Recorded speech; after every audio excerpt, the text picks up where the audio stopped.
I understand. It was a good opening. It was? Yeah. Oh, that was the opening? Yeah.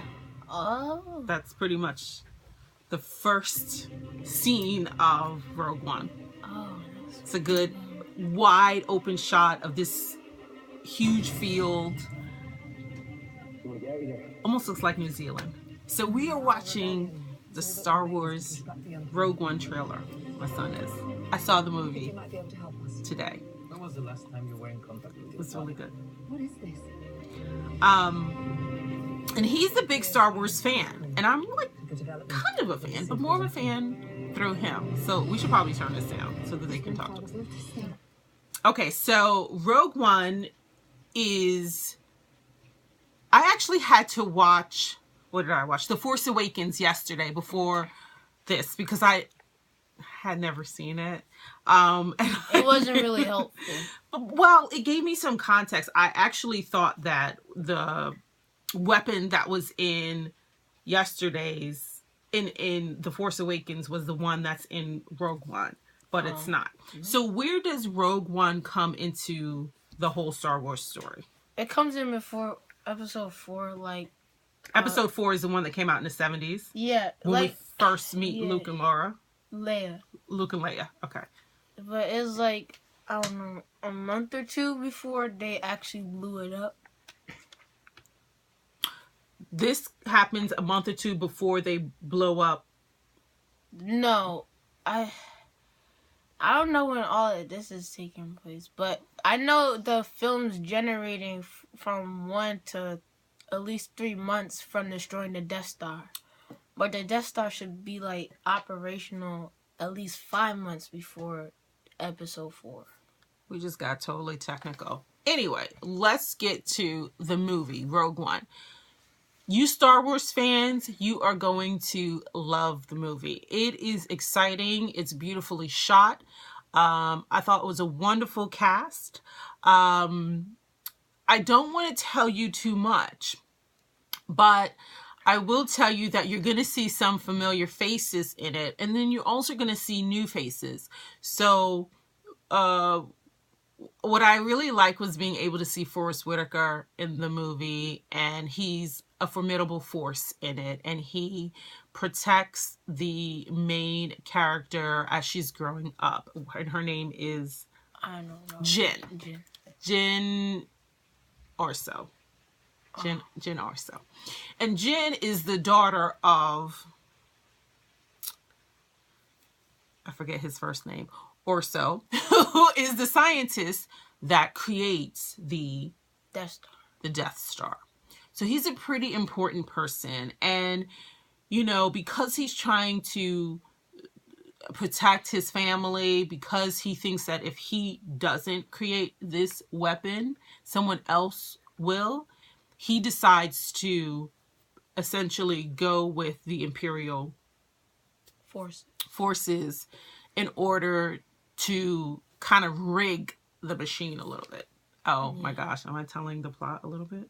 Yeah, no. Maybe I'm telling too much of it. I am. Because that's basically the main plot of it. I'm so bad at this. So anyway, we see these characters that we're not accustomed to necessarily. Like, we don't know about them at all in any of the Star Wars movies. So it's like this alternate storyline that's happening. And the whole name Rogue One really kind of comes from, like, they go rogue. They go rogue. So that gives you a little bit of an idea. And you have the rebellion that really they don't know this young lady who is the daughter of the scientist. So there's a lot of distrust there. And there's distrust on her part too, because, you know, she has been, she's always been marginalized.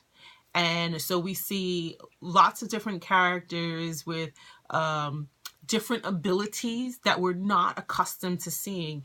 And I feel like you get emotional in this one. I mean, do you get emotional in some of the other ones, do you feel? Sometimes. Yeah, this one, like, you really are rooting for her. You're really, really rooting for her. I mean, we're always rooting for the rebellion. but you're really, really rooting for her because essentially she's just like a lot of the children that we see in Star Wars movies. Her circumstances, right, as a child are what fuel her in her life. And I think that's something that's a common theme is like we're always meeting some child, whether it's The Force Awakens, whether we're talking about Anakin Skywalker, something happens in their childhood that propels them to take certain actions throughout their lives. And her story is really no different. Her story really, really isn't any different. And so she's a strong character. She's a determined character. And we watch her go from, you know, this ambivalence to actually being driven. And, you know, she's just a typical story of a daughter who misses the love of her father and, you know, of course would want to be reunited with her father. So what else can I talk about where I don't? Oh, the droid. What's this droid's name? The droid is hilarious. The droid is hilarious. And guys, I took notes, but the notes are upstairs someplace. But the droid, like the humor in this movie is a lot more heightened than in your typical Star Wars movies. So I like that a lot. There was a lot of laughter amongst us journalists in the theater because the droid was funny. The humor was funny. I think the ensemble cast worked really, really well together. Just as much as, you know, as the first Star Wars that we see, but in a different way, because there's a lot of plot twists and a lot of turns in the story, and you're going like this. You're like, okay, like, did we win? Did we accomplish it? Or like, what's gonna happen next? Oh my gosh, like, you know, you really are back and forth, and everyone has a stake. And I liked the actors that played in this movie. What do you think about just like seeing, what do you think that you want to see mainly? I want to see, like, maybe at the end, a throwback to episode 4. Like a scene That's my chair. throwing back to it. So that's what I want to see. What do you think about, you know, seeing a guy in there who's now doing some sort of like, you know, martial arts moves? I think that's pretty cool. Yeah, because we don't usually like see the that. typical lightsaber. Exactly. We don't usually see that. You know, people are usually force. I'm like moving you, so force. Okay, I don't really have the force. The force is so strong with me. So it's cool to be able to see him using, you know, martial arts in the movie. It's just different. It's just different.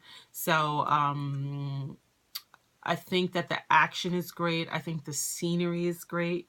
And just overall, in general, the plot line and the characters are great. Again, it's constantly going back and forth, moving up and down, these dips, these turns, and really, really an exciting Star Wars movie.